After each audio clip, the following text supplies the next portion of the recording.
Vale, pues vamos a ver dos cosillas más, ¿vale? Antes de pasar al siguiente ejercicio. Dos cosillas son, la primera, los enlaces. Bueno, a estas alturas no voy a descubrir a nadie lo que es un enlace, ¿vale? Cómo se escriben no tiene nada especial. La etiqueta A/A es la que indica el enlace y el principal tema es simplemente que lleva como atributo la URL a la que debe conectarse cuando el usuario hace clic sobre el elemento del enlace, ¿vale? Solamente una cosa, las URLs. Las URLs, en general, cuando utilicéis una URL en HTML, en JavaScript, en entorno cliente, o bien son URLs externas, por ejemplo, esta que aparece en pantalla, ¿vale? http www.upm.es, o si son URLs locales, porque también se pueden poner, lógicamente, enlaces a páginas locales, utilizad siempre URLs relativas. Que a nadie se le ocurra en una URL poner http, o no, ni siquiera http, href igual a comillas, file, c, archivos de programa, mis archivos, mis documentos, usuario, mi proyecto. ¿Vale? ¿Por qué? Porque lógicamente vosotros después estas páginas las lleváis a producción y en producción, que normalmente suelen ser servidores con otro sistema operativo o incluso a otro entorno simplemente con diferentes usuarios, esos directorios no existen y fallan, ¿vale? Entonces trabajad siempre con URLs relativas, ¿vale? Todo lo que sean URLs del proyecto desde el raíz hacia abajo. Si yo tengo los HTML en un subdirectorio, pues hago referencia al raíz de mi proyecto y hacia abajo, ¿vale? Siempre por debajo de del directorio principal de mi proyecto, ¿vale? Eso cuando veamos Bower, pues, bueno, en la instalación de un proyectillo así genérico, pues veremos cómo hacerlo, ¿vale? Pero en principio las URLs siempre relativas, ¿vale? Bien. No tienen nada especial, se pueden usar los enlaces de manera interna o externa. Lo único es que si son enlaces a documentos interiores, llevan la URL relativa. Y si son enlaces a una etiqueta de un documento, o sea, dentro de un mismo documento, un enlace interior, ¿vale? Lo normal es hacerlo al atributo, hoy en día, al valor del atributo ID. ¿Vale? Es decir, vosotros ponéis en un mismo documento un enlace y en la URL del enlace le ponéis que vaya a almohadilla y un identificador, ¿vale? Lo que hace es desplazar esa pantalla, ¿vale? Hasta el elemento cuyo identificador coincida con el que le habéis puesto. ¿Veis lo que digo? Es decir, son enlaces internos, ¿vale? Bueno, si os fijáis, a ver si los tengo por aquí.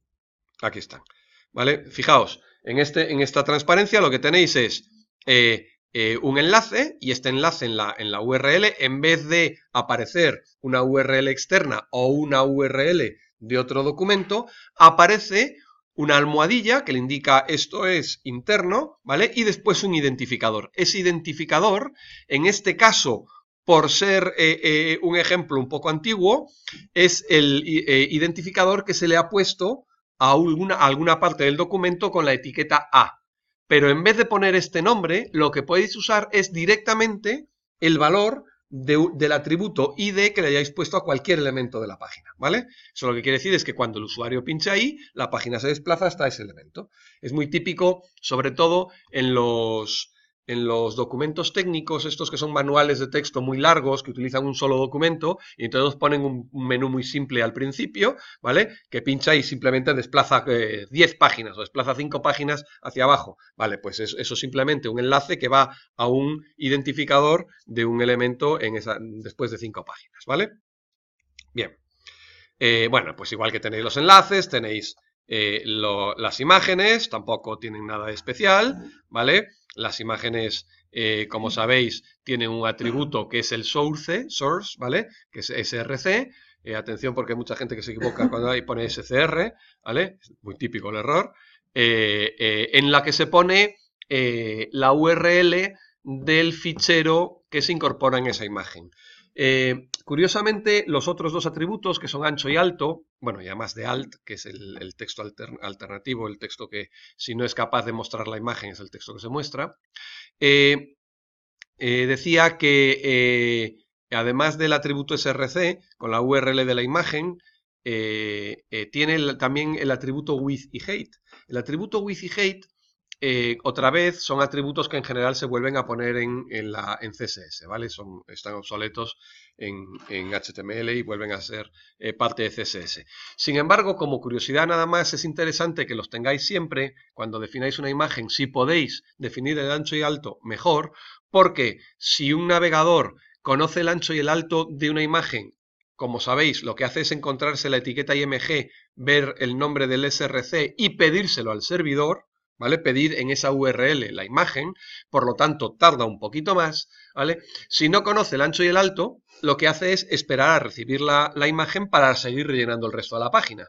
En este caso, si conoce el ancho y el alto, pone el típico cuadradito con una cruz en lo que le llega la imagen y sigue rellenando el resto de la página, ¿vale? Si le dais el ancho y el alto. Entonces, bueno, pues digamos que es un poquito el efecto para el usosaurio, ¿vale? Siempre es el de que no está esperando algo, ¿vale? Que no le da la sensación de que está viendo más cosas, ¿vale? Bueno, no tiene mayor historia, el texto alternativo y demás, ¿vale? Por supuesto, una imagen puede ser utilizada como hipervínculo o puede ser el destino de un hipervínculo, ¿vale? Antes de hacer el ejercicio, lo que quería era verle el de tabla, ver qué es una tabla. Como siempre, una tabla en HTML no tiene nada que ver con un array ni nada parecido, no tiene nada de programación, ¿vale? Esto es una tabla, sin más, una tabla tabular para presentación, ¿vale? Se suelen utilizar bastante para cosas como esta. Esto es un calendario, realmente esto es una tabla de 1, 2, 3, 4, 5, 6, 7 filas por 1, 2, bueno, por 7 columnas, lógicamente, ¿vale? Lo que pasa es que algunas de las filas ocupan todas las columnas, otras de las filas no ocupan todas, pero en fin, ¿vale? Y no presenta los bordecillos típicos, ¿vale? ¿Cómo se hace una tabla? Bueno, pues una tabla en HTML simplemente está entre table y barra table, ¿vale? Y cada fila entre tr barra tr y entre td y barra td cada celda. La filosofía de una tabla en HTML es que se hace por filas, ¿vale? Se hace siempre por filas. ¿Eso qué quiere decir? A ver si consigo sacar esto de aquí. Un momentito. Vale. Vale. ¿Eso qué quiere decir? Bueno, pues quiere decir que yo, una vez que empiezo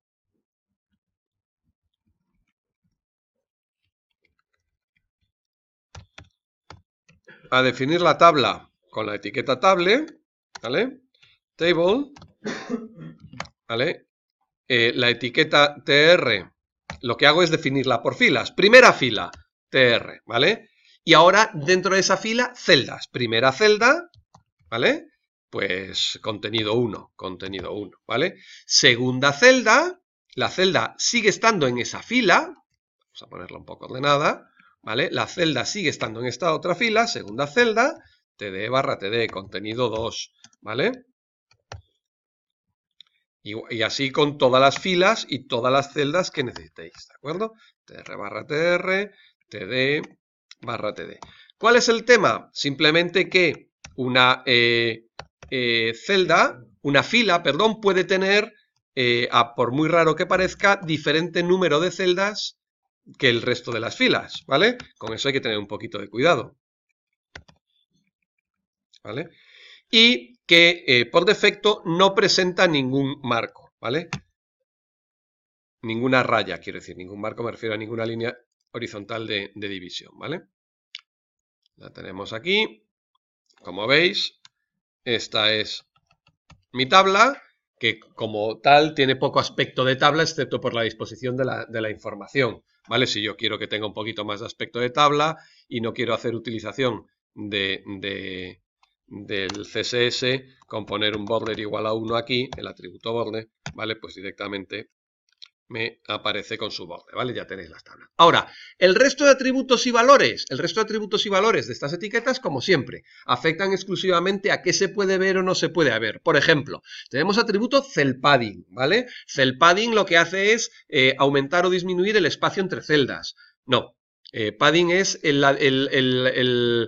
aumentar o disminuir el espacio del borde de la celda a su contenido. Todo lo que es padding es entre el borde y el contenido. Cell spacing es entre las diferentes celdas. Tenéis el atributo rule, ¿vale? Para indicar qué tipo de líneas de división queréis, ¿vale? Etcétera, etcétera. Tenéis un montón de atributos que además muchos vuelven a ser trasladables a CSS. No tienen mayor importancia.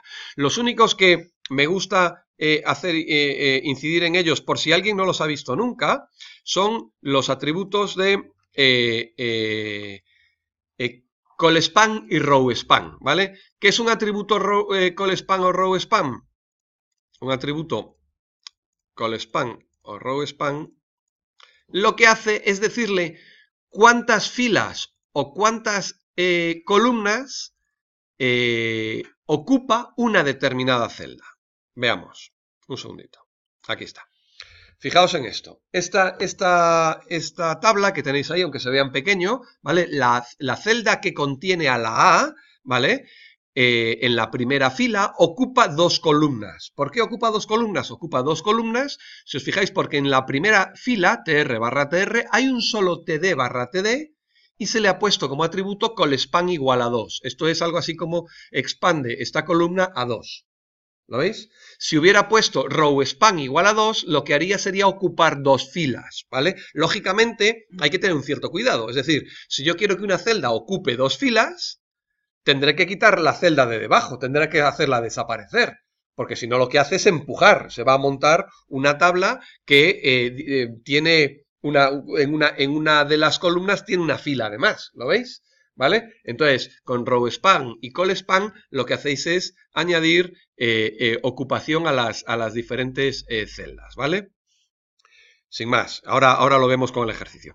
Y, por último, me gusta que se empiece a utilizar, cosa que no era muy habitual antes, pero ya empieza a ser, que se empiece a utilizar estas 3 etiquetas, ¿vale? Que son, utilizado una vez que ponéis table barra table, ¿vale? Utilizar las etiquetas thead, tfoot y tbody, ¿vale? ¿Qué son las etiquetas thead, tfoot y tbody? Bueno, pues es absolutamente típico, ¿vale? Que una tabla ocupe, cuando la imprimimos, más de una página. No quiero que penséis ahora en pantalla. Yo le doy a imprimir, ¿vale? Con el botón de imprimir del navegador y me ocupa más de una página, ¿verdad? Por ejemplo, yo tengo listas de alumnos, que evidentemente tengo más de 20 alumnos y aparecen en más de una página cuando los imprimo. Me gustaría que la cabecera, que pone nombre, apellidos, correo, me apareciera en todas las páginas, ¿vale? Bien, pues si yo al navegador le defino algo como cabecera, entre thead y barra thead, lo que hace es que cuando lo imprimo, esa cabecera me la repite en cada cambio de página, ¿vale? ¿De acuerdo? Y lo que pasa es que, claro, igual que tengo la cabecera, tengo el pie, ¿vale? Si tengo el pie, lo lógico es que yo piense en la estructura como thead barra thead, y entre thead y barra thead las filas que yo quiero que sean las cabeceras, ¿vale? Tbody barra tbody y entre tbody y barra tbody las filas que son pues el listado de alumnos, por ejemplo, ¿vale? Y tfoot barra tfoot y las filas que yo quiero que sean el pie de página, ¿vale? Pues el pie de página pues puede poner la fecha del listado, por ejemplo, o el curso al que pertenecen, etcétera, etcétera, ¿vale? Es el pie de la tabla. Ahora bien, recordad que el HTML es absolutamente secuencial, que muchas veces es un problema. Por ejemplo, es un problema para calcular la altura de un determinado elemento. Cuando va a interpretar la altura de un determinado elemento, si no se lo habéis dado, por ejemplo, se lo habéis dado en tanto por ciento, ¿vale? La altura de un determinado elemento no puede determinarla, porque como es secuencial, todavía no sabe lo que va a poner por debajo, no conoce la altura del contenedor. Por lo tanto, no puede calcular la altura de un elemento si lo habéis puesto en tanto por ciento, ¿vale? Bueno, pues con esto pasa lo mismo. Si yo, supongamos que tengo una fila que es la cabecera, que pone nombre, apellidos y correo. Tengo 100 nombres de alumnos, 100 filas, y después tengo el pie, ¿vale? ¿Qué es lo que pasa? Me va a hacer 3 páginas, por ejemplo. Me escribe en la cabecera, me escribe 30 alumnos, pero el pie todavía no lo ha leído. ¿Lo veis? porque el pie aparece en mi tabla al final, ¿vale? Por lo tanto, para poder hacer utilización del tfoot justo como debe de ser, si os fijáis, tfoot debe aparecer antes de tbody, ¿vale? Visualmente en pantalla, esto no tiene ningún efecto, ¿vale? Visualmente en pantalla, el foot, las filas de pie, aparecerán al final de la tabla. Pero si lo imprimo, me repetirá el pie tantas veces como páginas tenga la tabla, ¿vale? Bueno, pues yo, como ejercicio de tablas, que me parece un poquito más interesante, ¿vale? Lo que quiero que me hagáis es esto. A ver si consigo pararlo. Vale, volviendo para atrás, me he colado un par de etiquetas interesantes. Bueno, antes de ver esas etiquetas, comentar simplemente, si alguien no la conoce, las etiquetas div y span. En estas transparencias no aparecen div y span simplemente porque las he puesto en la parte de CSS, con las transparencias de CSS, porque tanto div como span son contenedores. Son etiquetas que se utilizan como contenedores. Y se utilizan como contenedores simplemente para que los elementos de un estilo afecten a todo, perdón, las características de un estilo afecten a todos los elementos dentro de ese contenedor. ¿De acuerdo? De tal manera que yo pueda poner un div y pueda situar todos esos elementos, por ejemplo, a la derecha, o pueda ponerlo todo en azul, o pueda, en fin, cualquier característica de estilo afecte a esos contenedores, ¿vale? Bien, a todos los elementos de esos contenedores. Entonces, tenemos la etiqueta div y spam como contenedores. La principal diferencia entre div y spam es que div se comporta como un elemento de bloque. Esto es adelantando un poquito los CSS. ¿Qué es un elemento de bloque? Un elemento de bloque es un elemento que ocupa una línea entera,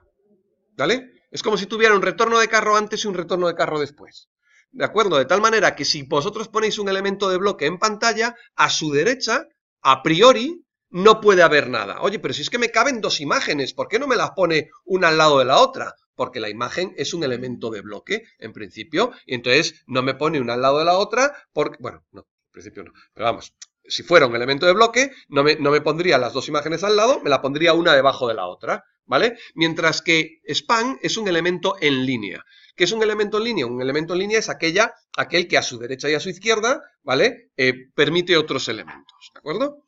Entonces, esas dos etiquetas, se utilizan, sobre todo la etiqueta div, se utiliza mucho para organizar la estructura de una página web, ¿vale? Por ejemplo, yo quiero hacer una página en la que aparezca el título arriba con el logo, a la izquierda el menú, la información a la derecha y un pie con el copyright abajo, ¿vale? ¿Qué se me ocurre? Se me ocurre que yo puedo diseñar una cosa así, muy tradicional, evidentemente, ¿vale? Una cosa así y una cosa así, ¿vale? Entonces, aquí va a venir el título de la página y el logo, aquí va a venir el menú, aquí va a aparecer la información y aquí va a aparecer el pie. Y ahora bien, ¿qué hago? Pues a priori lo que hago es decir, esto va a ser un div, esto va a ser otro div, esto va a ser otro div y esto va a ser otro div, ¿vale? Incluso suele estar todo dentro de un div que ocupa toda la pantalla, ¿vale? ¿Por qué? Porque de esa manera yo lo que puedo hacer es situar cada elemento en su sitio y ya todo el contenido viene situado, ¿vale? Y además todo el contenido vendrá afectado por los estilos de ese contenedor, ¿vale?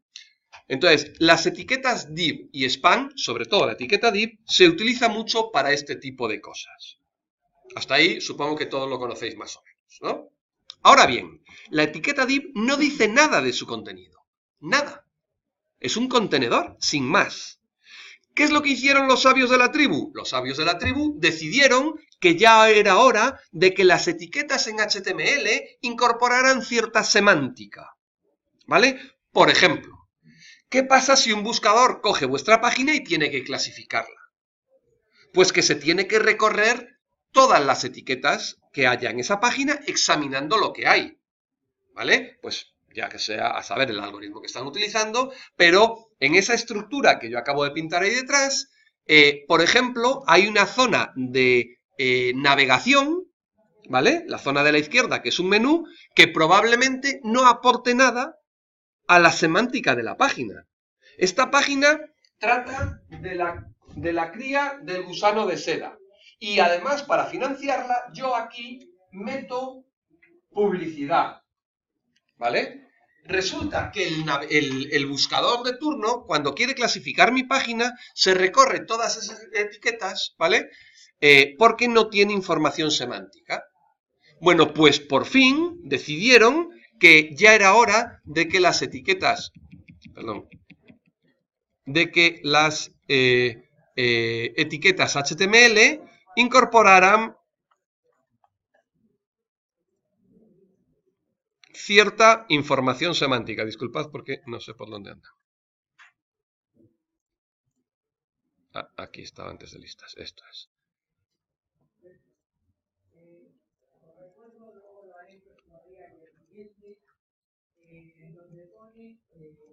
¿Vale? De repente, los sabios de la tribu sacaron una etiqueta como nav/nav.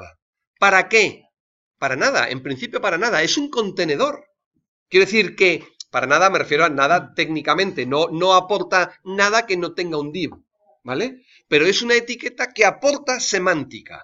El diseñador, el programador, el quien sea, el que esté, el desarrollador de la página web, ¿vale? Debería de utilizar la etiqueta nav/nav en vez de la etiqueta div/div para envolver el menú de navegación. De esa manera, el navegador y el buscador reconoce la etiqueta nav y sabe que eso no aporta nada. Por ejemplo, hay una etiqueta que te dicen que se llama aside/aside. Aside/aside son etiquetas, la traducción es algo así como lateral, colateral, algo así. De hecho, si buscáis en el estándar, os dice que esa etiqueta debería de envolver a todos aquellos elementos que de quitarlos, la página web no pierde información. Por ejemplo, publicidad. ¿Lo veis? Cuando yo tengo un elemento de publicidad en mi página web, lo que hago es envolverlo, en vez de en un div/div, en una etiqueta aside/aside. Esto es explícito HTML5, ¿vale? Esto no existía en HTML4. HTML5, una de las características principales es que aporta mucha semántica a la propia página, en las etiquetas, ¿vale? Y entonces, ¿qué es lo que hacen? Pues inventarse un montón de etiquetas, ¿vale? Section/section, sección/sección, article/article, header/header. Todas estas, aunque no estén aquí, por supuesto tienen el equivalente en cierre, ¿vale? Son por pares. Footer/footer, ojo, no es tfoot, ¿vale? Es footer/footer. Yo lo pondría en el pie de la página para el típico copyright, la dirección, el contáctanos, este tipo de cosas, ¿vale? Nav/nav para la navegación. Aside/aside para todo lo que de quitarlo no forma parte de la página. Y de hecho hay una que no está aquí, que a mí me gusta mucho, que es main/main. Main como principal, como el cuerpo de un programa C, ¿vale? Main/main. Main/main debería de contener, de envolver a todos los elementos más importantes, a los principales elementos del body/body, donde va la información, ¿vale? O sea, en este caso, probablemente yo le pondría el main/main a esto, ¿vale? A esto, que es la información en sí, ¿de acuerdo? O incluso a algo dentro, ¿vale? Main/main, no aparecen las transparencias, main/main, ¿vale? ¿Y esto en qué consiste? Pues fijaros en esta estructura o en esta otra que tengo por aquí, ¿vale? Bueno, esta se ve peor. Esta, ¿vale? Ah, o sea que si pongo header/header, nav/nav, ¿me va a hacer esa estructura? No va a hacer nada. Esa estructura te la buscas tú, ya la situarás tú con CSS, ya pondrás tú el ancho, el alto, situarás los elementos, lo que sea. Lo que le estás dando es contenido semántico nada más, ¿vale? Lo que te recomiendan es que pongas una cabecera, si la hay, que pongas un pie, la cabecera con header/header, el pie con footer/footer, ¿vale? Que utilices nav para el menú, que utilices aside para la información que no tiene importancia en el sentido de la información del tema en sí, y que después hagas una estructura de secciones y artículos. De hecho, el ejemplo que ponen en el estándar, creo recordar que era un periódico, ¿vale? Para un periódico es típico, ¿vale? Tiene una cabecera, tiene un pie, tiene aside porque tiene publicidad, y después tiene secciones. Las secciones pueden ser nacional, internacional, deportes, ¿vale? Y dentro de cada sección tiene artículos, ¿vale? A su vez, cada sección y cada artículo puede tener cabecera y pie. O sea, no son excluyentes, ni mucho menos. Simplemente es una organización, ¿vale? Para que los buscadores, sobre todo, puedan clasificar de manera adecuada vuestro sistema web, ¿vale? Igual que antes, por ejemplo, hace años, un clasificador buscaba en vuestra página HTML el H1. ¿Por qué? Porque se suponía que si teníais un H1 es que era una cabecera importante, o sea, el título tiene que ser descriptivo de lo que había. Bueno, pues se buscaba la cabecera H1 y se le daba un peso determinado a la información que ahí aparecía, ¿vale? Pues ahora va a buscarlo en header barra header y no le va a dar importancia a site barra site, ¿lo veis? Entonces, técnicamente, ¿vale? No hay ninguna diferencia entre usar, técnicamente me refiero como efecto técnico de interpretación, entre usar estas etiquetas y un div. Si yo en vez de todas estas utilizo div, me quedo exactamente igual. Ahora bien, semánticamente estáis aportando muchísimo más, ¿vale? Entonces, estas etiquetas, de hecho, yo cuando empecé a utilizarlas ya hace algún tiempo, lo que hice fue en mis páginas, como, a ver, hay vicios que uno va cogiendo y que no libera, son muchos años ya trabajando en esto, ¿vale? Pues trabajo con divs, ¿vale? Y después me pego una refactorización del HTML, aunque quede mal decirlo, una refactorización y digo, espera. Este div no puede ser un div, este div es una cabecera y este div es de navegación, ¿para qué rayos lo voy a poner? Y lo voy cambiando, ¿vale? Esto es igual que cuando yo hago páginas, aunque sean para afuera, las hago con acentos. No utilizo los caracteres especiales. Se puede hacer un buscar y reemplazar y cambias todos los acentos por los ampersand y ya está, ¿vale? Mucho más cómodo. Para mí, son manías que cada uno coge a medida que va programando, ¿vale? Bueno, que va haciendo este tipo de cosas, ¿vale? Entonces, los elementos, estos semánticos estructurales, los que tenéis ahí añadidos al main, ¿vale? De hecho, tienen puntuación, no es mucha, pero tienen algo de puntuación en la práctica, ¿vale? Lo podéis ver en el chat, ¿de acuerdo? Insisto, creo que no hay técnicamente nada que explicar con ellos, simplemente que se utilicen, ¿vale? Y por último, en HTML, lo último que queda son los formularios. Pero a estas alturas yo creo que no os voy a explicar lo que es un formulario, ¿o sí? ¿Qué tiene de especial un formulario? Un formulario, lo único que tiene de especial, si queréis, es en la etiqueta form,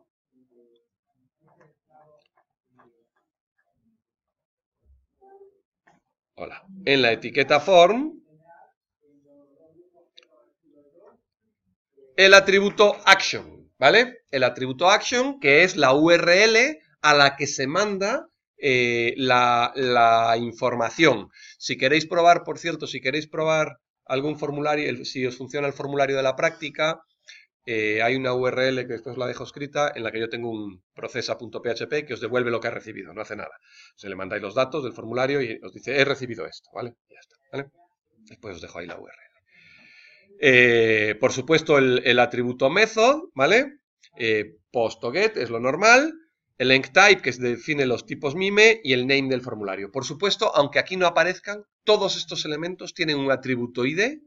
Todas las etiquetas tienen un atributo ID para poder ser manipulado. Bien en CSS o bien con JavaScript, ¿eh? Hasta los contenedores, ¿de acuerdo? Sobre todo los contenedores, ¿vale? Pero bueno. ¿Qué es típico hoy en día? Hoy en día es típico, y os lo voy a pedir en la segunda práctica, o yo os lo he pedido en la segunda práctica, es que los formularios, sabéis que hoy en día todas las aplicaciones, o la mayoría de las aplicaciones son SPA, Single Page Application, ¿vale? ¿Qué es un SPA? Un SPA es lo siguiente, cuando vosotros, hasta hace algún tiempo, vosotros diseñabais páginas HTML, ¿vale? Muchas páginas HTML individuales, ¿de acuerdo? ¿Qué es lo que pasa? Que eso supone que cuando yo envío un formulario, por ejemplo, recibe el servidor trata los datos y cuando me hace una contestación machaca todo lo que hay en mi pantalla, ¿vale? Eso o utilizo una estructura que hoy en día es de las pocas que no solamente están deprecated, no solamente están en desuso, sino que los estándares recomiendan que por favor no se utilicen, que son los marcos, los frames, ¿vale? No sé si alguno de vosotros ha llegado a utilizar frames alguna vez, pero hoy en día os recomiendan que no se utilicen bajo ningún concepto, entonces, lo que hace es que cuando recibes los datos, machaca, digamos, lo que hay en pantalla. Si tú has pedido algo al servidor y estás en una situación de una pantalla de que has pulsado 2 o 3 opciones de menú para llegar a esa pantalla, al servidor normalmente había que decirle dónde estabas. O sea, tenías como son servidores sin estado, al servidor había que decirle, oye, estoy en la subopción 3 de la opción 4 del menú 2. ¿Vale? ¿Para qué? Para que el servidor pudiera enviarte la respuesta y además reconstruirte toda la pantalla, ¿vale? Eso, desde que existe Ajax, se terminó. Ajax permite la conexión con el servidor y el servidor os devuelve la contestación y os la deja en memoria a vuestra, os avisa, salta un evento, un manejador de eventos y os la deja a vuestra disposición. Será una de las cosas que hagamos aquí, ¿vale? Entonces, las páginas se han vuelto single page application, es decir, yo ya lo normal es que solo tenga una página y que cuando envío algo al servidor, ¿vale? Lo envío de tal manera que la respuesta la dejo en memoria, ¿vale? Y ya solo modifico parte de la pantalla porque la manipulo yo desde JavaScript en el lado cliente, no es el servidor el que me la machaca, ¿vale? Con lo cual, lo que se hace hoy en día en muchísimos de los formularios, lo recordaremos cuando veamos JavaScript, es abortar el envío. O sea, por mucho que yo utilice el atributo method, ¿vale? Y ponga get o post, ¿vale? Normalmente se aborta el envío, se evita que el que el cliente envíe los datos del formulario, ¿vale? De manera tradicional, que es a través de un botón submit, ¿vale? De un evento submit, ¿de acuerdo? Se aborta ese envío, se capturan todos los datos desde JavaScript y se hace el mismo envío, pero a través de una petición Ajax, ¿vale? Esa petición Ajax puede o no atacar a una API REST, ¿vale? No sé si sabéis lo que es una API REST, ¿vale? Es un protocolo estándar, de hecho, la API que yo os doy para las prácticas no es REST, pero bueno, se podría parecer bastante, es una API cualquiera, pero bueno, se podría parecer bastante. Y lo que se hace es la petición a través de Ajax, ¿vale? Y se recibe la contestación a través de Ajax también. Entonces, como es muy común, la verdad es que el método que pongamos aquí en el atributo, en la etiqueta form, digamos que nos trae un poquito sin cuidado, porque después es a través de la petición Ajax cómo vamos a enviar las cosas de verdad, ¿vale? Eso lo haremos, bueno, y lo haréis porque en la práctica 2 ya lo tenéis que hacer, ¿vale? Bueno, y los formularios, pues entiendo que conocéis los inputs, tenemos input de tipo texto, de tipo password, de tipo file, de tipo hidden, tenemos checkbox, tenemos radio button, ¿vale? Después tenemos diferentes tipos de botones, input type igual a button, input type igual a submit o input type igual a reset. Si alguien no conoce alguno me para, ¿vale? Tenemos los select barra select, la etiqueta select para generar ¿cómo se le llaman? Drop down, sí, listas desplegables, efectivamente. Lista desplegable, ¿vale? Es que lista desplegable viene de Visual Basic, ¿vale? Entonces por eso no, a mí no. Yo le llamo select y me quedo tan tranquilo. Aquí me falta alguno, el text area, no, es caja de texto de múltiples líneas, son el text area barra text area, ¿vale? Incluso hay un input type igual a imagen, ¿vale? Que no está aquí, el input type igual a imagen, la imagen que ponéis es un botón de submit realmente, lo que pasa es que cuando el usuario pincha en el botón de submit, o sea, es una imagen que actúa como botón de submit, al margen de enviarle al servidor todos los datos del formulario, se le envían las coordenadas X e Y de la imagen de la posición del cursor sobre la imagen cuando el usuario ha pulsado, ¿vale? Eso se solía hacer antiguamente para lo que se llamaban mapas sensibles, es decir, tenías una determinada imagen en pantalla y el servidor necesitaba saber en qué punto de la imagen había pinchado el cliente, ¿vale? Tenéis un mapa de España, por ejemplo, y entonces, como hay diferentes comunidades, dependiendo de dónde pinche, vais a contestar a una o a otra, ¿vale? Vais a contestar de una manera u otra. Pues a base de la X y de la Y, podía detectar en qué parte del mapa podía haber pinchado el usuario, ¿vale? No tiene mayor historia. Bueno, Yo creo que en principio todos esos controles no deberíais tener ningún problema, los tenéis ahí, ¿vale? Sin mayor historia. Ahora bien, es cierto que HTML5 incorpora nuevos elementos, ¿vale? Y la verdad es que a mí personalmente yo estoy encantado con algunos de ellos, ¿vale? Vamos a ver, el elemento text area, el select, venga, hombre.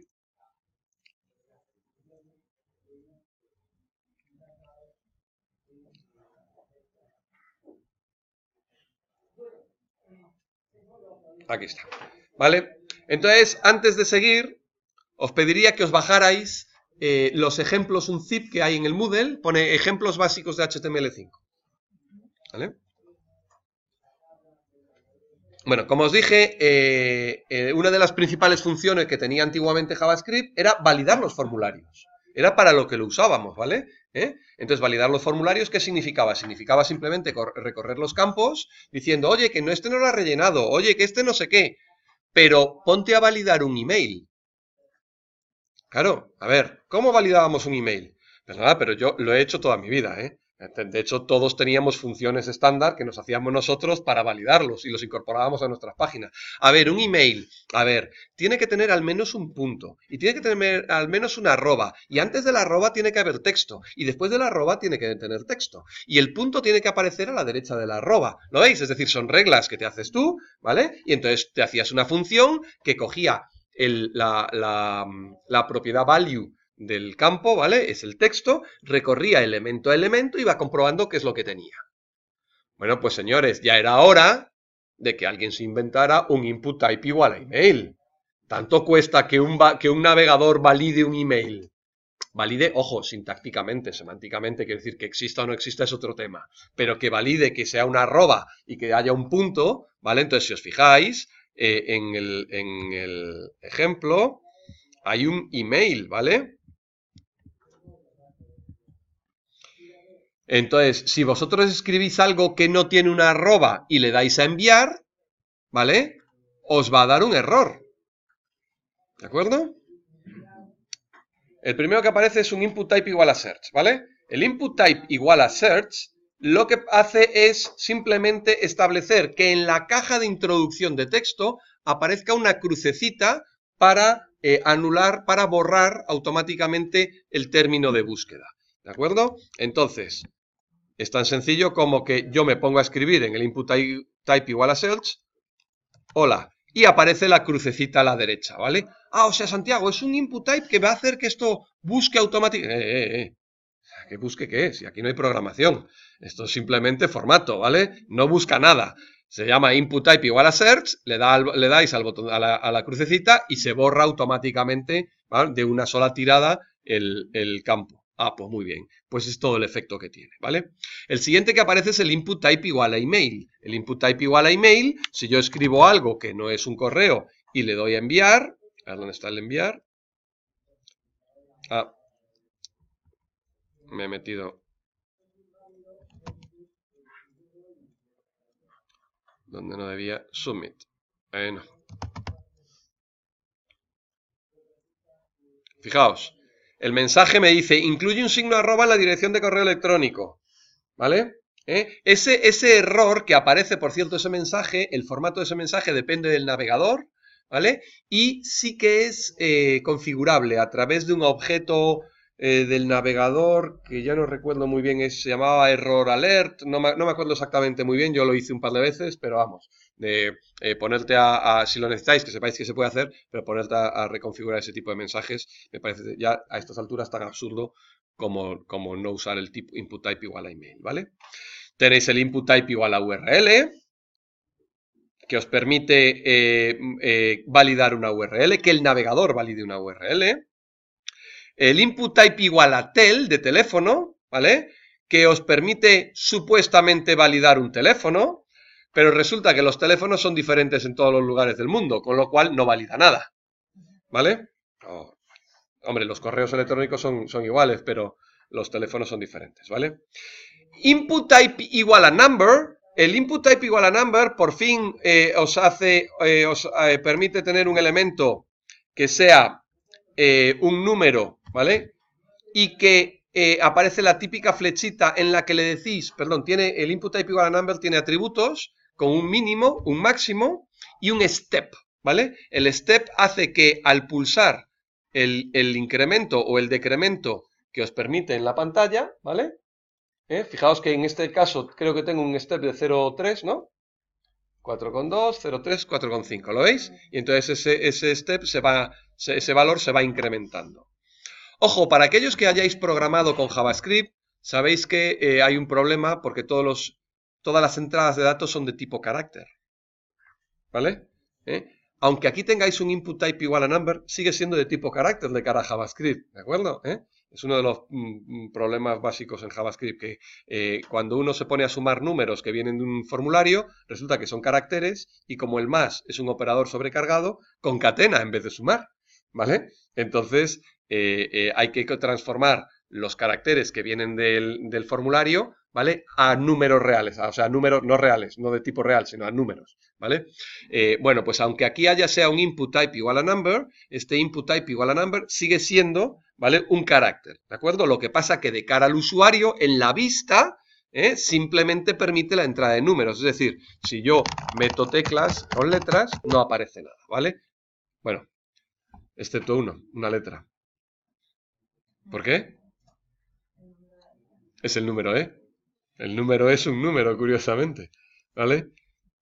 Que ya vale. O sea, si necesitáis manejar el número E de alguna manera, yo creo que os habéis equivocado de lenguaje. Cuando menos, hombre, de entorno puede que no, pero de lenguaje casi seguro, ¿vale? Pero bueno. Bueno, tenéis un input type igual a range, que está muy bien, ¿vale? Es este, si os fijáis, es lo mismo que tiene también un valor mínimo y un valor máximo y un incremento. Si os fijáis en el código, lo tenéis por ahí, a ver dónde está, el input type igual a range, me lo he dejado por abajo. Aquí está, ¿vale? Fijaos, el input type igual a range, ¿vale? Tiene un ID, un mínimo, un máximo y un step, exactamente igual que el input type igual a number. Lo que pasa es que permite que el usuario haga la introducción de datos pues de una manera más intuitiva, ¿no? O sea, con un rango de entradas. Tenéis el input type igual a color. Esto es una virguería. El input type igual a color. Si yo quiero meter un color, aparece la paleta de colores. Chulísimo. Esto es una chulada, ¿vale? Lástima que no funcione, pero bueno, es una chulada. No, no es que no funcione, es que esto es HTML5. El soporte que le dan los navegadores a HTML5 todavía no es completo, ¿vale? A mí me gusta especialmente los que tenéis Mac, la paleta de colores de Mac. Es lindísimo. Es muy bonito, es muy chulo. Da mucha mejor sensación que esta. Pero si os fijáis, voy a intentar abrir esto con el Firefox. Bueno, perdón, siempre me puede dejar mal y funcionar, porque sabéis que Firefox se actualiza cada 15 minutos. O sea, uno abre Firefox y dice, espera un momento, que se está actualizando la versión 21.44.37. Efectivamente. Ahí está. No es en Firefox, entonces era en... Con Safari no funciona. Con el Explorer. Que sí, hombre, que sí.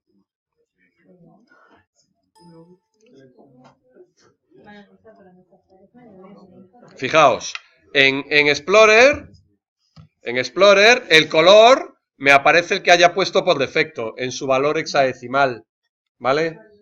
Safari también, claro, ¿vale? Entonces, bueno, esto, como siempre, tenemos un problema, ¿vale? Pero no solamente eso, esto, a ver, es poco habitual que un usuario tenga que elegir un color. Sin embargo, sí es tremendamente habitual, y yo di botes cuando me diseñaron algo como esto, ¿vale? Por fin, un input type igual a date. Para que os hagáis una idea, esto era un ejercicio de prácticas en grado que yo ponía todos los años. O sea, un ejercicio en clase, decir, venga, quiero que me hagas un calendario perpetuo. Con JavaScript, esto es una tabla, hay que manejar el objeto date, decidir dónde está el día 1, que es el único problema que tiene, y se rellenan los datos de la tabla, ¿vale? Punto. Hacer esto era una lata, se puede hacer tranquilamente con JavaScript y de hecho podíais utilizar, incluso llegó un momento en que había librerías, decenas de librerías que permitían hacer esto, ¿vale? Por fin HTML5 permite elegir una fecha entre un calendario, ¿vale? Está muy bien.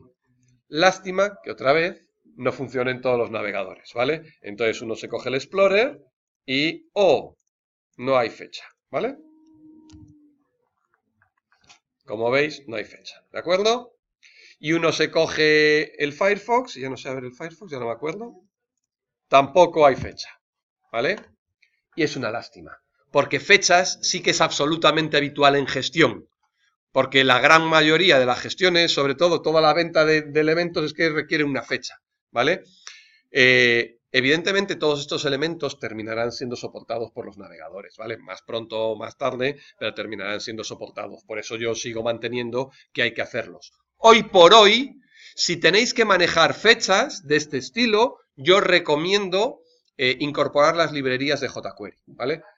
Igual que si tenéis que manejar Ajax y no vais a usar Angular, ¿vale? Utilizar las librerías de jQuery. Las librerías de jQuery, una de las grandes ventajas que tienen y que vamos a ver es que normalizan el comportamiento de todos los navegadores, ¿vale? Entonces, hay un elemento en el user interface que se llama datapicker, ¿vale? Que hace que este tipo de calendarios aparezcan en todos los navegadores. Entonces, para mí, curiosamente, es mucho más importante que el comportamiento sea homogéneo en todos los navegadores, ¿vale? Que al hecho de que en un navegador esto quede chulísimo, ¿vale? No puede ser. Vosotros no podéis permitir que venga alguien y diga, pero ¿cómo puede ser que esto funcione bien si yo utilizo no sé qué navegador y no funcione si no utilizo otro? ¿Vale? Es fundamental que profesionalmente, otra cosa es cuando hacéis las cosas para vosotros y demás, ¿vale? Pero profesionalmente las pruebas de que hagáis de vuestro software tiene que ser con todos los navegadores, ¿vale? Insisto, yo estoy seguro de que más tarde o más temprano este tipo de cosas funcionarán. Tenéis después, bueno, otros tres que son para mí un poco menos útiles, pero que ahí están, son el week, que es la semana, ¿vale? En date, está en la siguiente transparencia. Week, ¿vale? No sé si tiene mucho sentido, tenéis que ponerle un formato de año y número de semana, la semana 47 del año 2016, ¿vale? Bueno, pues si la necesitáis, que sepáis que lo tenéis. Yo no lo he necesitado nunca en ese formato, ¿vale? El time, input type igual a time, que es para una hora, o el date time, que es la fecha y la hora, ¿vale? Bueno, pues ahí lo tenéis. Me olvidaba decirlo, el input type igual a date sí permiten también un mínimo, un máximo y un step, ¿vale? Que también está logrado, ¿vale? ¿Y qué más? El input type igual a range, el input type igual a color, y después hay dos, el keygen y el output todavía no lo soporta ningún navegador, creo recordar, por lo menos cada vez que yo diga que no lo soporta un navegador, cogido con hilos, ¿vale? ¿Por qué? Porque lógicamente yo debería estar probando permanentemente en cada actualización todos los elementos y me es imposible, ¿vale? Suelo probar con cierta regularidad cosas, pero es posible que en la última actualización de no sé qué, ¿vale? Eso funcione, ¿vale? Bueno, en general el output no lo soportaba ningún navegador la última vez que yo lo probé, ¿vale? Y el keygen está diseñado para el algoritmo de clave pública o clave privada de seguridad, entonces se supone que genera una clave pública que se envía al servidor, ¿de acuerdo? Y bueno, este sí que funciona, pero hay que tratarlo, ¿vale? ¿De acuerdo? Y después, lo que es importante, creo que no me olvido de ningún elemento del formulario. ¿Dónde lo tengo? Aquí. Perdón, sí, tenéis abajo de todo, tenéis dos elementos que yo he incluido aquí, que en las transparencias no aparecen como elementos de formulario, porque no hay que meterlos dentro de un formulario para que funcionen, ¿vale? Son las barras de meter y progress, ¿de acuerdo? Las barras de meter y progress no son de entrada de datos, por eso no son elementos de un formulario, ¿vale? Son de mostrar información al usuario, ¿vale? Entonces, en las transparencias las tenéis bastante antes y un elemento meter lo que hace es medir con colores, darle una información con colores al usuario sobre cómo de alto es un valor, ¿vale? Por ejemplo, Yo pongo un meter y digo que el valor normal tiene que estar entre 50 y 70, ¿vale? Y si está el valor que yo le dé está entre 50 y 70, aparecerá en verde. Mientras que si está por encima o por debajo, aparecerá en amarillito de este estilo, ¿vale? Entonces, si os fijáis en esa etiqueta que está fuera de los formularios, el meter pone es bajo en 40, es alto en 90, ¿vale? Y el value que le he puesto es 95. Si yo le pongo un valor 50, que ya está entre el low y el high, ¿vale? Supuestamente, como veis, aparece en verde, ¿lo veis? Por supuesto, todo el value, la propiedad value, como siempre, son elementos de HTML, ¿vale? Y por lo tanto se van a poder modificar desde programación, desde JavaScript, ¿de acuerdo? Y con Progress pasa un poco lo mismo. Progress es la típica barrita de progreso de procesamiento. Pues estoy procesando, yo qué sé, todos los elementos de la página y le vas enseñando cómo va ocupando a medida esto, ¿vale? El Progress le podéis cambiar el value también desde programación y pues, no sé, cuando estáis copiando ficheros o estas cosas, ¿vale? Se lo podéis indicar con un progress. Pero quiero remarcar que aunque estén en este ejercicio, no son elementos de formulario, ¿vale? Los elementos de formularios son para solicitarle al usuario datos. Aquí son para mostrarle al usuario información, ¿vale? Lo último que tenéis son los atributos. Hay otro ejemplo, en ese ponía formularios, recogerlo por favor. En este ejemplo tenéis los nuevos atributos que podéis utilizar con los elementos HTML, ¿vale? Y hay algunos muy interesantes. Por ejemplo, tenemos el placeholder. El placeholder es el típico texto que aparece dentro del campo y que desaparece una vez que el usuario se pone a escribir. Se suele utilizar para textos de ayuda, ¿vale? Está claro que si en el campo, en el input type igual a text, pone nombre, 2 puntos y un input, hombre, el usuario debería de poner el nombre, ¿no? Pero muchas veces se le pone, si es un nombre compuesto, no pongas no sé qué, ¿vale? Pues pistas para rellenar el campo, ¿vale? El placeholder, y ese texto, insisto, desaparece una vez que el usuario empieza a escribir, ¿eh? En este caso, si os fijáis, pone nombre, apellidos. Yo pongo el cursor, no desaparece, pero en cuanto empiece a escribir, Santiago, ¿vale? Desaparece, ¿de acuerdo? Bien. Require es obligatorio, ¿vale? Obligatorio, más claro imposible. Normalmente el require se comprueba cuando le dé el submit, ¿vale? Hasta el momento del submit no se comprueba.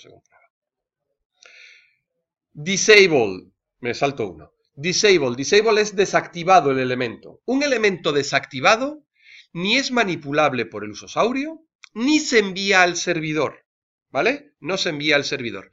Mientras que el elemento que el atributo le hayáis puesto read only no es manipulable por el usuario, pero sí se envía al servidor, ¿vale? ¿Por qué? Pues porque podéis cambiar el valor a través de JavaScript, ¿de acuerdo? Múltiple, pues que admite varias posibilidades de respuesta. Antiguamente solo admitía varias posibilidades de respuesta el select, el drop-down, ¿vale? Hoy en día admite, con HTML5, admite múltiple también el input type igual a file, ¿vale? Se pueden enviar varios ficheros y lo que se envía además es un array con los nombres. Autocomplete, para que se pone on u off, y autocomplete off hace que el navegador no pueda dar la opción de autocomplete. Se suele utilizar para validaciones en los correos o cosas así, para que obligar al usuario a escribirlo entero, ¿vale? El autofocus, para que ese campo reciba el foco, es decir, el cursor, en cuanto el usuario entre en el formulario. Tiene un atributo form con el identificador del formulario al que pertenece. Se pueden poner, no es normal, pero podríais tener más de un formulario en una página y podríais tener un formulario, un campo en un formulario que se enviara cuando se enviara el otro formulario, ¿vale? Simplemente indicándole en el atributo form que pertenece al otro, ¿vale? No validate, para hacer que no valide ese elemento, vuelvo hacia atrás, y uno importantísimo, interesantísimo, que es el pattern, ¿vale? El pattern es un atributo en el que se le puede indicar la expresión regular que queréis que cumpla el texto que está introduciendo el usuario. ¿Sabéis todo lo que es una expresión regular? Una expresión regular sirve para validar determinadas cadenas, ¿vale? Las expresiones regulares pueden ser muy complicadas o menos complicadas, ¿de acuerdo? Una expresión regular que indique que solo admite números, por ejemplo, ¿vale? Puede ser corchete del 0 al 9, corchete, ¿vale? Y bueno, yo tendría que indicarle cuántas cifras, ¿vale? Pues con un asterisco, tantas como sean, con un más, con un 1 o con un número, 9 veces para un teléfono, ¿de acuerdo? O pueden ser una expresión una expresión regular muy complicada que indique que al principio admite una S, después admite un número, en medio tiene que tener un guión y al final tiene que terminar con un punto, yo qué sé. Depende un poco, por ejemplo, para validar un número de teléfono, como tel, input type igual a tel no funciona, ¿vale? Yo utilizaría un pattern, ¿vale? Un número, una expresión regular para validar un número de teléfono es relativamente fácil, quiere decir que no es más que números y guiones, ¿vale? O lo que uséis, ¿vale? Y además seguro que si no las sois capaces de sacar, buscando un poquito podéis encontrar cualquier expresión regular para básicamente lo que os apetezca, ¿vale? Y lo último, el atributo list. El atributo list a mí me parece bastante útil. Me parece bastante útil porque... perdonad, me lo he saltado. Aquí está. El atributo list permite hacer cosas como estas. Si os fijáis en el código, tenemos un input type igual a text, ¿de acuerdo? Y como atributo list hemos puesto ciudades, ¿vale? ¿Eso qué quiere decir? Quiere decir que acto seguido, bueno, no tiene que ir acto seguido, pero vamos, lo lógico es agrupar las cosas semánticamente, ¿vale? Hay una etiqueta datalist, ¿vale? Datalist con el identificador que hayamos puesto en el input, ¿vale? De ciudades, lo que nos permite es hacer, especificar diferentes opciones que el formulario le va a dar a ese usuario. Cuando yo pongo aquí un valor, me voy a donde está la ciudad, aquí está, ¿vale? Cuando yo pongo aquí un valor, si os fijáis, tengo un drop down, ¿vale? Tengo un select, no, es que no es un select realmente, es una lista desplegable, con las opciones que puedo escribir aquí, pero el formulario me deja escribir otras, ¿vale? De tal manera que la siguiente vez que yo vaya a escribir, lo normal es que la incorpore a las que yo haya escrito, ¿vale? Ahí la tenéis, Vigo, ¿lo veis? La he incorporado. Y además, si yo ahora voy a escribir una que empieza por V, ya solo me ofrece aquellas que empiezan por V. Entonces esto, de cara al usuario, pues como indicativo, cuando para un determinado campo tenéis 5 valores muy comunes, pero puede ocurrir que tenga un valor que haya que permitirle al usosaurio escribir un valor diferente, pues este tipo de cosas está bastante bien, ¿vale?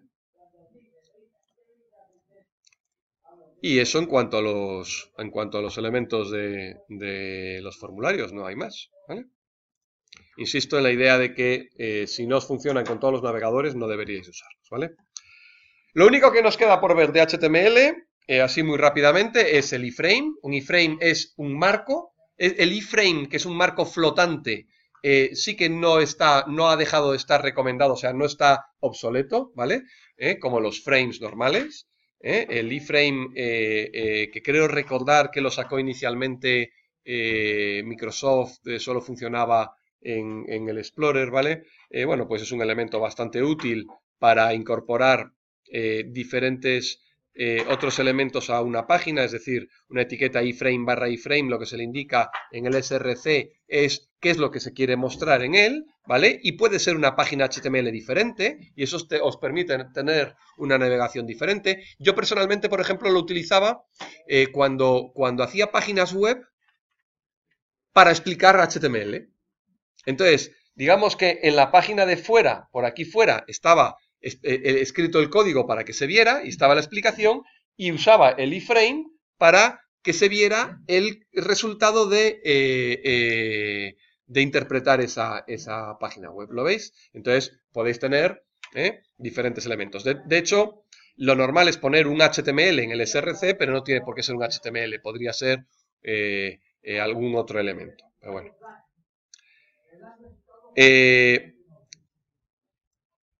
Hay un atributo específico que es target. Target es para que se ponen los enlaces y es para indicarle en qué, si queréis que sea en la misma página o en otra página, donde aparece el nuevo enlace, ¿vale?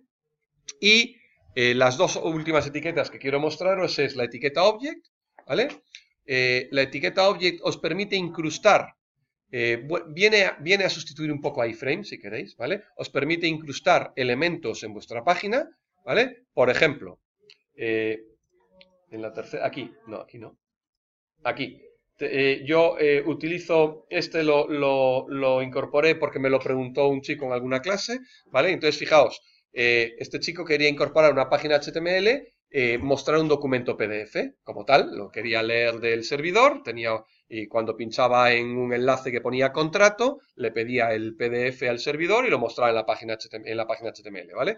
Entonces, con la etiqueta object, que se le puede dar un tamaño, ¿vale? Se puede incrustar directamente diciendo que en data, poniendo la URL del elemento que queréis mostrar, ¿vale? Tenéis que poner en type el tipo de elemento que vais a mostrar y en este caso le he puesto un style simplemente para indicar que es que ocupa 500 por 550, pero el style, como por tanto, el style, que es el atributo de CSS, puede ir en el CSS, ¿vale? Este etiqueta object lo que permite es incrustar en mi página un documento PDF, ¿vale? Eso está bastante bien.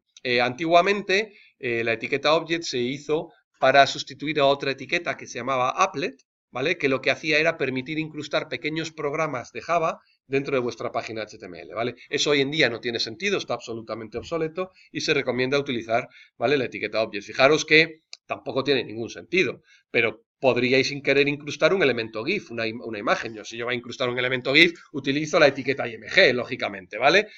Pero os permitiría utilizar, incrustar un elemento GIF, otro elemento HTML, etcétera, etcétera, ¿vale? Cuando queráis incrustar algo específico, externo, siempre la etiqueta object.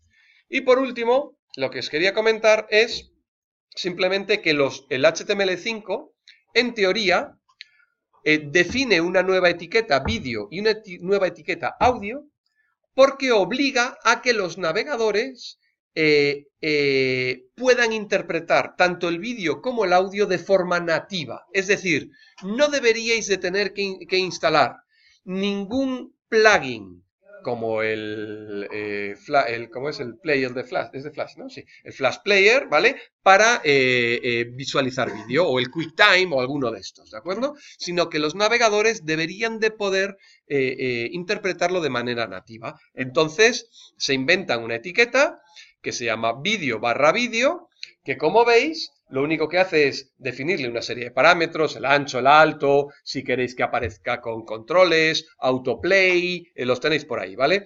Para que se ejecute nada más cargar, etcétera, etcétera.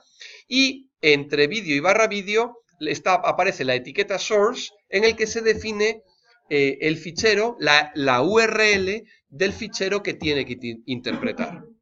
Ahora bien, para hacer esto, definieron un nuevo estándar de vídeo, ¿vale? Para que todos los navegadores lo interpretaran bien, definieron el WebM, ¿vale? El formato WebM, nuevo estándar de vídeo. ¿Qué es lo que pasa? Que los navegadores no lo interpretan, ¿vale? Entonces, si queréis interpretar, todos interpretan alguno, pero no todos el mismo. Entonces, si queréis interpretar vídeo, está muy bien, no necesitáis utilizar un plugin, pero entre vídeo y /vídeo, aseguraos de poner tantas etiquetas vídeo con tantos formatos del vídeo como para que lo entiendan todos los navegadores, ¿de acuerdo? La mayoría de ellos es cierto que entienden el MP4, ¿vale? Entonces, por ejemplo, en este caso, que es un ejemplo, estas dos a lo mejor podrían sobrar, ¿vale? Pero bueno, es posible que con estéis con Opera y no entienda el MP4. Pues entonces tendríais que utilizar el OGG o el WebM, ¿vale? Bueno, pues ya es un tema diferente. Lo que sí os recomiendo, la verdad es que ya deben de quedar pocas, pero curiosamente algún tipo de iPad, ¿vale? Tenían un fallo y a pesar de que el orden en el que pusierais las etiquetas del source no tenía importancia, es decir, cada navegador se queda con el que entiende, va leyendo las etiquetas y se queda con el que entiende, creo que era la versión 2 del iPad, si el MP4, que era el que entendía, no estaba el primero, fallaba. ¿Vale? Entonces, por costumbre, ya todo el mundo pone el MP4 como el primero.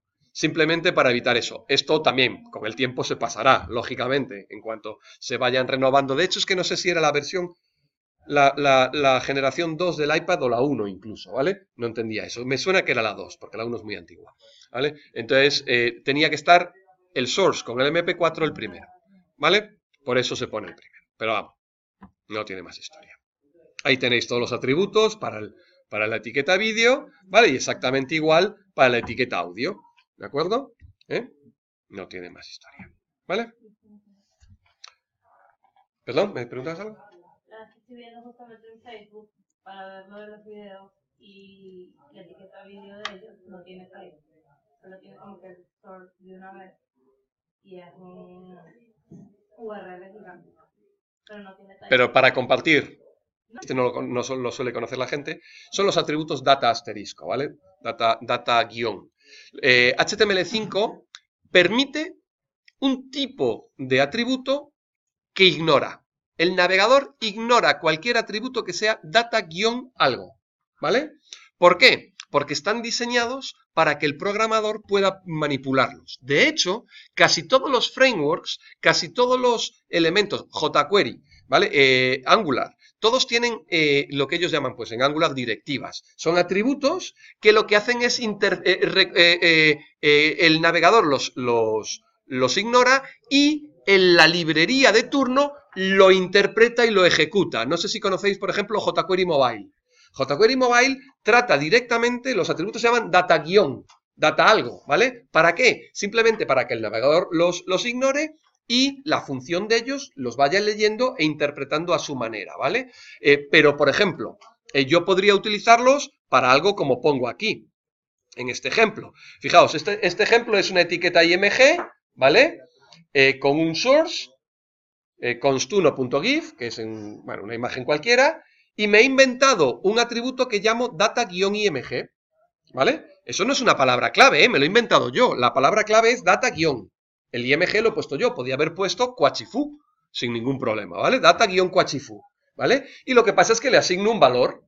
Y después, desde código, en este caso desde JavaScript, esto es equivalente, ¿vale?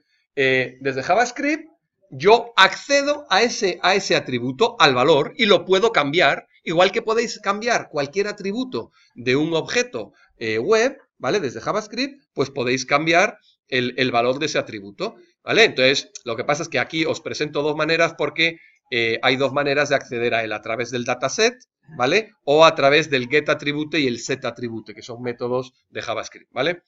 Por último, toda esta chorrada que aquí se ve con JavaScript, fijaos que en jQuery se hace en una sola línea, ¿vale? Esto es jQuery, esto que hay aquí abajo es jQuery, lo iremos viendo estos días, claro, pero fijaos cómo jQuery, que me proporciona un nivel de abstracción mayor que el de JavaScript, me facilita la vida, ¿vale?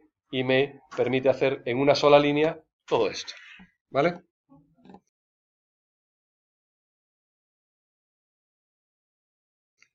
Bueno, pues lo vamos a dejar aquí.